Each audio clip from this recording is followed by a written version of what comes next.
যদি দেখো যে কোনো মানুষ তোমার সাথে বেয়াদবি করছে বা তোমাকে অসম্মান করছে, তখন ১ম খেয়াল করতে হবে সেই মানুষটা কি তোমার সাথে বেয়াদবি করছে নাকি সবার সাথে বেয়াদবি করছে?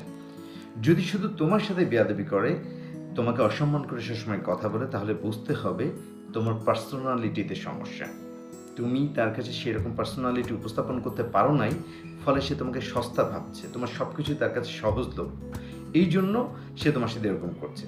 আর যদি সে সবার সাথে বেয়াদবি করে কথা বলে, সবাইকে অসম্মান করে কথা বলে, তখন বুঝতে হবে এটা তার স্বভাব। সে আসলেই বেয়াদব। সে কাউকে সম্মান দিতে জানে না। তো এইজন্য তোমাকে আগে খেয়াল করতে হবে সে কার সাথে বেয়াদবি করছে। তোমার সাথে নাকি সবার সাথে?